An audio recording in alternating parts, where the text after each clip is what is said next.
Okay, this is actually still in section 3.2 on graphing systems of linear inequalities, but it leads to section 3.3. So let me just go ahead and go over this before I move on into section 3.3. Basically, where we're headed is we're going to do a technique called linear programming. And this is a process where a function is optimized based on the points restricted to a specific region. For example, if we wanted to maximize a revenue function, R equals 150x1 plus 200x2, where x1 represented 3-speed bikes and x2 represents 5-speed bikes, and we could only use values within the triangular region above, which if you read this you'll see the three values here are three vertices, or 3, 4, 5, 0, and 7, 0. Anyway, if we could only use values in that triangular region, that region contains many points, but it turns out that the maximum actually must occur at one or more of the corner points. So this is one of the theorem of linear programming that allows us to find the solution to a maximization or minimization problem by just looking at these corner points. So up here we only had 3 corner points, 3, 4, 5, 0, and 7, 0.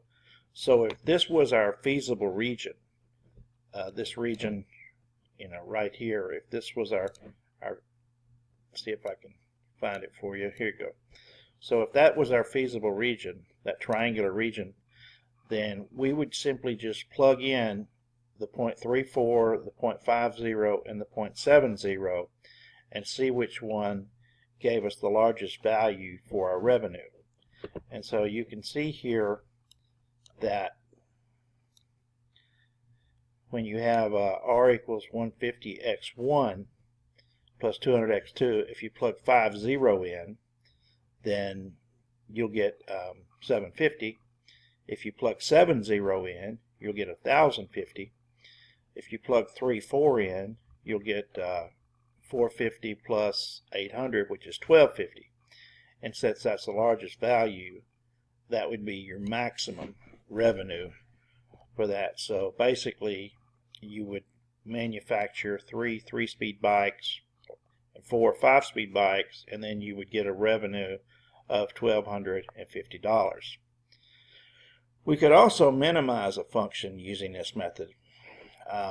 Note here that the minimum would be 750 if we use the 0.50.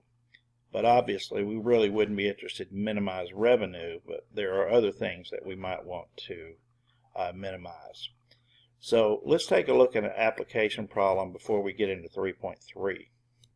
So this application says a patient in a hospital is required to have at least 84 units of drug A and 120 units of drug B. We're going to assume that an overdose is harmless. Each gram of substance M contains 10 units of drug A and 8 units of drug B. Each gram of substance N contains 2 units of drug A and 4 units of drug B. It says how many grams of substance M and N can be mixed to meet the minimum daily requirements of each drug. Okay, so there's really no function here, because we haven't got into that yet, to actually minimize. But what we can do is we can determine the constraints. And so that's what we're going to look at here. So let's see what conditions have to be satisfied. It says how many grams of substance M and N can be mixed. So let's let X be the number of grams of substance M, and let's let Y be the number of grams of substance N. Later we'll just use X1 and X2, but now let's just use X and Y. Okay, so you can see here that the minimum requirements of drug A is 84. So we must make sure that we have at least 84 units of drug A. Okay, well, if you go back up here and look, substance M contains 10 units of drug A, and substance N contains 2 units of drug A. So each unit of substance M contains 10 units of drug A, so 10x would be the amount of drug A from that for substance M. And since each unit of substance N contains 2 units, then 2y would be the amount of drug A from substance N. And then when you add these two together, that's your total amount of drug A. So that's 10x plus 2y, and remember that has to be greater than or equal to 84. So that's our first constraint. And then similarly for drug B, we have to have at least 120 units of drug B. So if you go up here and look at substance M, it has 8 units of drug B, and each gram of substance N has 4 units of drug B. So if you take 8x, that's the amount of drug B in substance M, and 4y is the amount of drug B in substance N, then 8x plus 4y is the total drug B, and that must be greater than or equal to 120. And so that's your other constraint. Now the other thing that we have to throw in here is, you can't mix a negative amount of drug M and drug N. So we must include these non-negative constraints here that ensure that our region stays in the first quadrant. And so that's the system of inequalities that we would set up to solve that problem. The only thing right now that I need to let you know is I haven't assigned an actual haven't actually assigned any type of function to be minimized or maximized with this problem. And so that will come in the next section. So let's wrap this up. We'll talk about linear programming. What is linear programming? Linear programming is optimizing an objective function while given certain limiting conditions. Now these limiting conditions are the constraints, which of course are the inequalities. We're going to learn several methods to solve a linear programming problem. But the first method we're going to talk about is the graphing method. Now the graphing method has its limitations because you really can only practically solve by graphing if you have 2 variables. If you have more than 2 variables, then you start getting into 3 and 4 dimensions, which of course 3 dimensions would be difficult to graph, and 4 dimensions is impossible to put on graph paper. So we'll just stick with 2 variables when we're doing the geometric method. Alright, the other thing I want to share with you is there's a theorem called the fundamental theorem of linear programming. And it says if a linear programming problem has an optimal solution, it must occur at one or more of the corner points. Now what that means is that the solution has to either occur at one corner point or more. Now obviously you can't have 2 maximums or 2 minimums, but you could have 2 different points where it occurs. So like if you went back up here to this problem I showed you, it would be possible for both this point and this point to give us a maximum of 1250 in certain situations. So, sometimes you can't get 2 maximums, but you can get the same maximum at 2 different points. Alright, so the properties of linear programming basically goes like this. If a region is bounded regions have both a maximum and a minimum. A simple example of this, if I were to ask you to loan me at least $1, but no more than $2, then that would be a bounded statement, because I'm bounding you below by $1 and I'm bounding you above by $2. So there would be a minimum that you could loan me, which would be $1 that would satisfy me, and a maximum that you could loan me, which would be $2 that would satisfy me. So this statement has both a minimum and a maximum.